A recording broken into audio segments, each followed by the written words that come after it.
You are listening to the Built to Grow podcast. All right, welcome back to the Built to Grow podcast. I'm your host, Tim Lyons, in studio, HQ AZ, with the temperatures dropping, which is real nice. Real Joined nice. as always by Randy Ingston with the beanie. You know, it's funny. I was coming in today. I was like, Tim's going to say something about that. Of course I am. Yeah, every time. Well, it's like fluorescent blue. What do you want me to say? You can't miss it. I don't know. It's just a hat. All right, so Dude, it's freezing. Yeah. That's why. When you shave your head, you need some... you shaved your head? Well, no, just my sides are always super tight, you know? Did you It's check cold. with Jerry to make sure that was okay for the No, model? Jerry, sorry if I offended you. All right, a couple things to note. We have our final CLA workshop coming up December 3rd and 4th, Thursday, Friday, that first week in December. Go check that out if you want info on that. Our pricing is locked in for the rest of December, but after this one, we're going to be jumping it up $500. So if you want to save $500, where do you go? pfmarketingsolutions.com/automation. Slash automation. It's always a different link. Well, there's two, but yeah, it just depends they on get which to one the I same- started with. Yeah. pfmarketingsolutions.com/automation. Lock in that spot. We've already got a couple seats filled, and we'll probably max out around 10 again, and it'll be a good group. So on top of that, just so you know, a lot of people are like, well, what do I do after this? We have a support group for anybody that's in the CLA. So after that, you're in a Facebook group, and then we do Wednesday calls. I've not missed a Wednesday call. 10 a.m. Well, I guess it's 10 a.m. Arizona time, which is 9 a.m. Pacific. We get on there. If you have any questions, we go through and we build new stuff. We fix things, and we keep coaching you along the process. So nothing to worry about. It's not like you get 2 days and then we leave you alone. You're on your own after that. But we keep you holding your hand, make sure you're using that. So And that's something to understand too. I think there's still, as deep as we are in doing the CLA, I think there's still a lot of unknown or confusion. It is built in a software. Keep is capable of thousands of other things. Mm-hmm. We were building out this automation, this campaign, which is kind of going to be like your foundation for your client journey. Yeah. But above and beyond, you guys are going to be able to build additional campaigns and uses for automation within your business, and that's the beauty of what the support's there for. Is it's not just, hey, cool, I broke this, or this isn't working, or what did I miss here? It's, this is a problem in my business. How do we fix it? How can I address this with automation, or how can I make this happen through Keep? And we're going to be able to help show you that. We're going to be able to build that together. Well beyond the value of just the CLA. Funny little story, not funny, but really cool. So we just did a little mini workshop with Mike Gelfcott, John Spence of Anytime Fitness. And if you remember Mike, we had Mike on the show, seems like at least a year ago. Yeah, it was just ago. before the last Growth Summit. But we had him on the show. This is the gentleman that scaled his Anytime Fitness businesses to 21 locations. Had operations managers and all kinds of stuff going on, sold them all, and then he kept one, and he's rebuilding that one and doing some other stuff. But anyways, we did a CLA workshop with him, and it hit John, really. John's looked at Mike, and he's like, if we had this in place, we would have another $1 million in our bank account right now. What? He's like, this is unbelievable. And by the time we launched it, towards the end of the second day, we launched it, and he had some Facebook ads running, and they were getting leads on this fly. And so we're like, boom, see, there's a lead. And we went in, kind of dove into it. And then the text response came back in, oh, I'm interested. And then they booked an appointment, and that was all good. But then another lead came in later, and she goes, on the Facebook ad itself, she goes, oh, I just saw that you called. I missed your call because that's our voicemail drop. And they were like, oh, no, look at this. They're like high-fiving each other. And it was really cool to see seeing live leads go through there, and they're getting nurtured and automated. But yeah, John was blown away that they wish they had this. And the honest truth, it didn't exist. Sure. It didn't exist. Absolutely.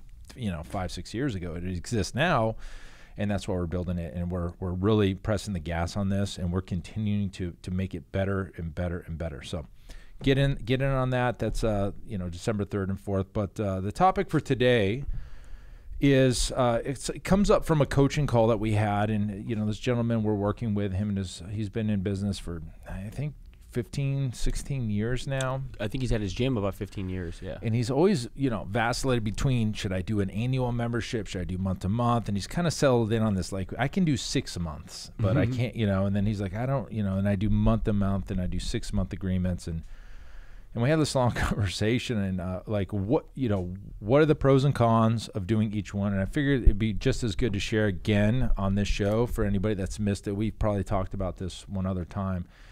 But the question comes up is, should you offer contracts, annual membership agreements, or not?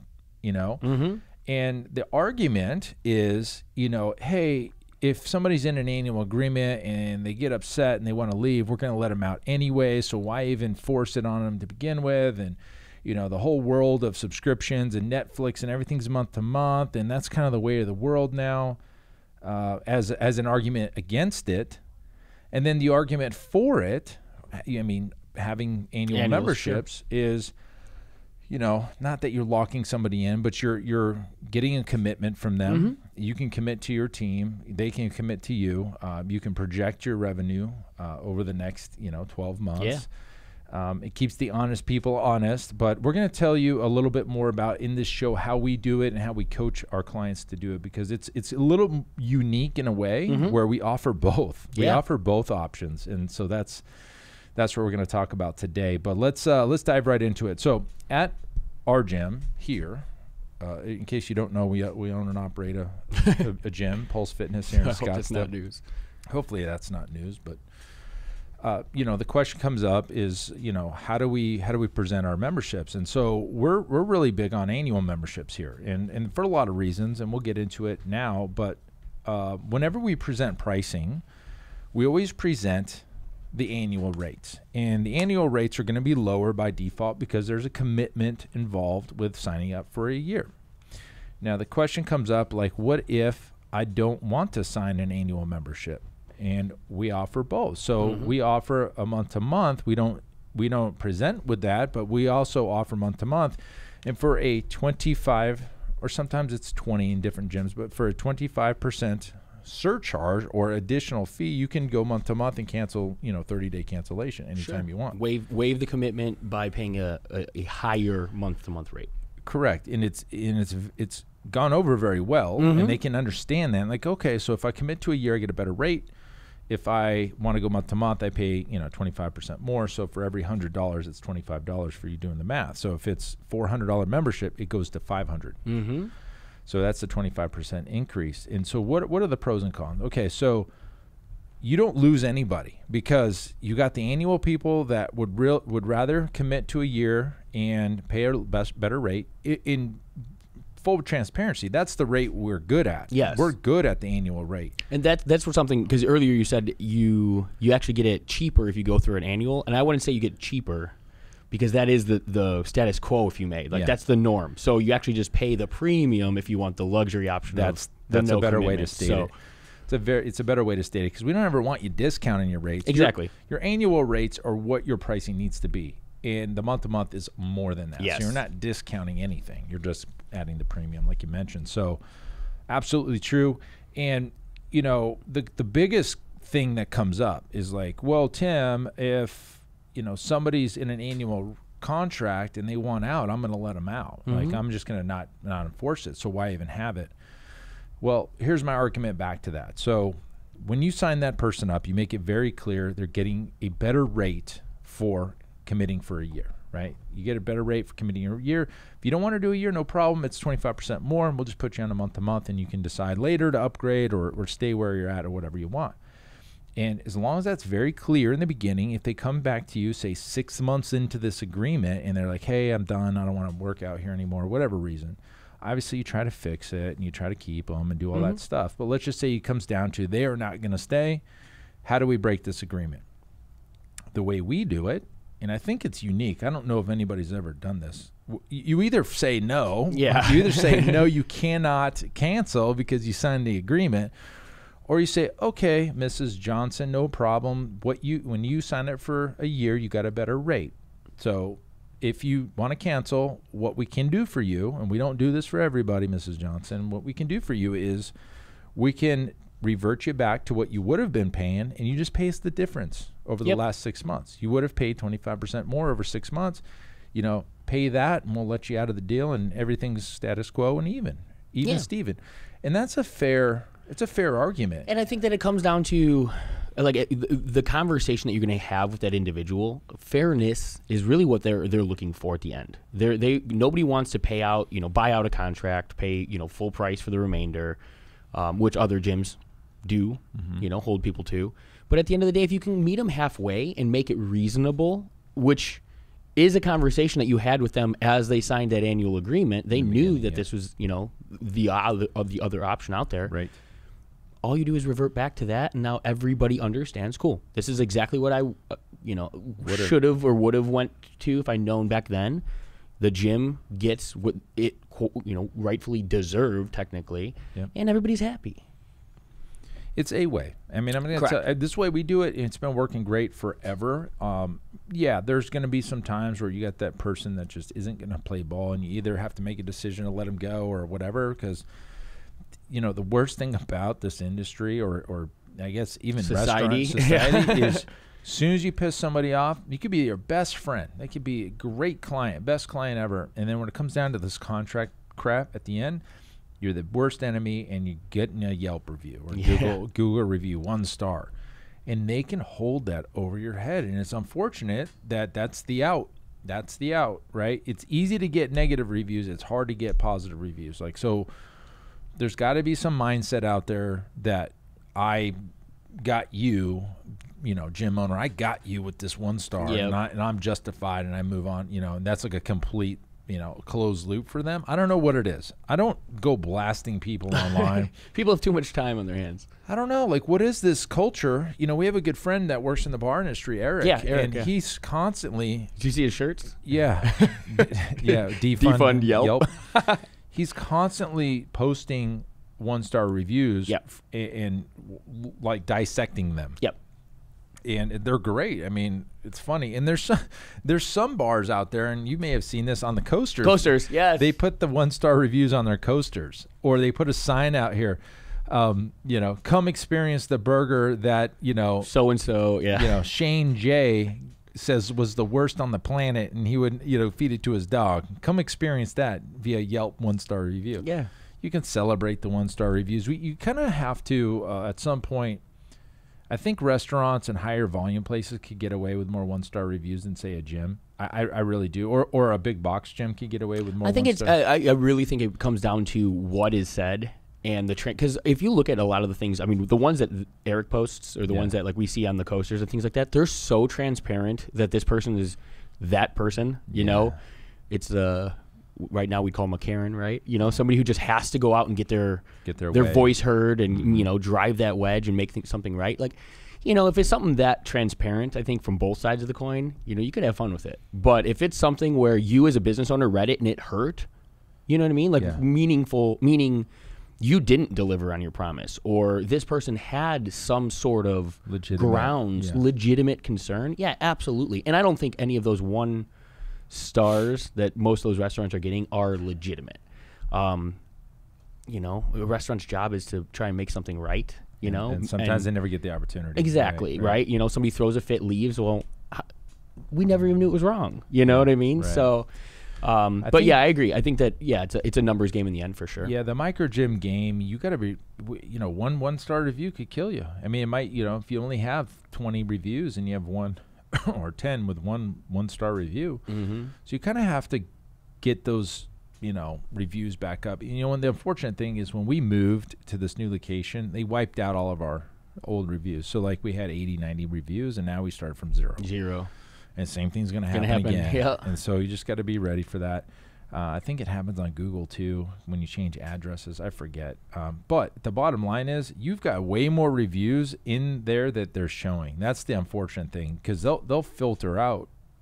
Tons. I think we had like 100 and something 5-star reviews filtered out. Like, come on, what's going on here? So anyways, it's always stacked against you. And, as a business owner, you're fighting the law of average. And, here we go again. At the beginning, though, that was something I wanted to bring up, the law of average. So when it comes to looking at what you want your gym to look like, I think the law of average is something that plays into, should I have annuals or should I have month to month?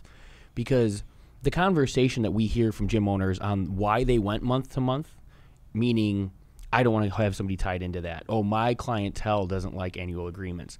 My demographic won't do that. Oh, this area, people are used to month. That's just an assumption. It's an opinion. The law of average, like if you were to sell memberships, most of those people are going to understand this is a commitment. This isn't going to happen overnight. If you want your business to be a flip of a switch, maybe I'll serve you today, next week you're at Orange Theory, 3 months from now you're back at my gym.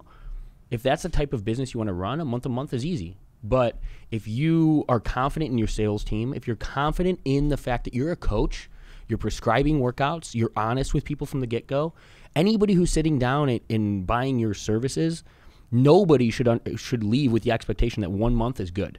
Right? Like what's the point of we're a not month? exactly. Don't even right? join. So exactly. Right. So if you're having a real conversation with a prospect or somebody looking to sign up for your gym, 3, 6, 9, 12, 3 years, 5 years, all of these are realistic timelines to reach true change, real lasting change with these people. Mm-hmm. So when you have that conversation, why would you say, hey, it's going to take you 9 months to do that or reach those goals in a realistic, healthy manner that's sustainable for the rest of your life?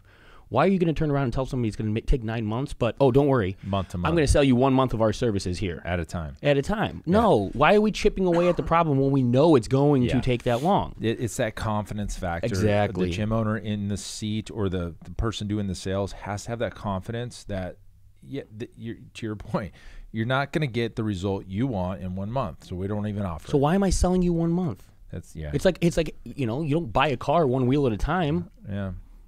So I think that, in my opinion, I would much rather have something like you guys have here at Pulse, where the businesses, forecasting is all there, the projected revenue, all of that type of stuff. It serves the business's needs in a way, right? It's some clarity, it's some focus for the gym. You've got a game plan, but then also have those options for the person, because it's not going to be everybody who wants to opt into month to month. It's going to be the people who do decide, okay, I want that freedom. And then those individuals are willing to pay a premium. Yes. You know what I mean? So you set up like the greatest, you set it up around like the greatest, the law of averages remind me of it, but like your greatest opportunity is to serve the masses for goals that are going to be a lot longer than 1 month. So let's set the plate up that way, and then we handle the one-offs differently. Well, two big points to make about this. Yes, you're going to have those people that just don't like contracts in general, and they'll pay them. Like out there, we have somebody just before we walked in the studio. It's been here 10 years on the month-to-month rate. Yeah. 10 years. 10 years. She never wanted to sign an agreement, and she just likes to. I mean, granted, she would have saved a ton of money. Absolutely. But she just likes to know that she's not in an agreement. Freedom, check. It's 10 years worth of it. Yeah. So that's one thing. The other thing an annual agreement does for you as a gym, but also for the client, is that client over 12 months, they're going to have ups and downs, right? And when they get in this down cycle and they want to quit and they know they can't, next thing you know, they find that gusto and they're back in the gym and they're hitting their results again. If you just let them off the hook, I mean, no pun intended, but just like you're not letting them, you're just letting them go, you're not really doing your job. And that's if you're a coach, if you're prescribing workouts, if you're holding somebody accountable, like be better at all of that, and nobody's gonna have a problem with being. Yeah, so it helps. It helps to keep that person, gets them back and re-engaged. We've all had clients that go in these ups and downs. They disappear for a month, and like what happened to them, and then they come flying back. If you only do month-to-month open agreements, that person out there low, they're going to leave and they'll never come back. And you don't have an opportunity to help at that point. There's a lot of pros to doing the annual agreements. I know it's got a bad, stigma of, holding somebody to a contract, but there's a lot of things you can do to make it a win-win for you as the gym owner, for them as the client. And I highly suggest you do it. Like, there's really no reason not to. There's no reason not to, other than in your own head. As long and with the understanding, right? If you came into this conversation, or if you flip this podcast on, you didn't think of something like an option for a month to month on top of your annual agreements, not animal, or things like that, then sure. Now you've got some room to play. You know, I could understand if it was all or nothing type of mentality, but guys, there's a million different ways to keep people happy. Annual agreements as your baseline, a premium if you want to, you know, the freedom of opting out at any point. And then your back pocket cancellation policy. Exactly. And look at what you've got. You've got a whole, look at a system, a process in place. The business is happy. Business is taken care of. Clients happy. Clients taken care of. Those few that want the option, they've got their option. What more can you ask for? Done deal. Take it to the bank. All right. That's it for this show, guys. Reevaluate your contracts and your agreements, annuals or month-to-month or whatever you're going to do. Let us know. Let us know how you do. Give us a rating review. We'd really appreciate it. We're getting some freshies in there, so those little 5 stars are always nice. All right. Until next episode, guys, keep changing lives. See you. Bye.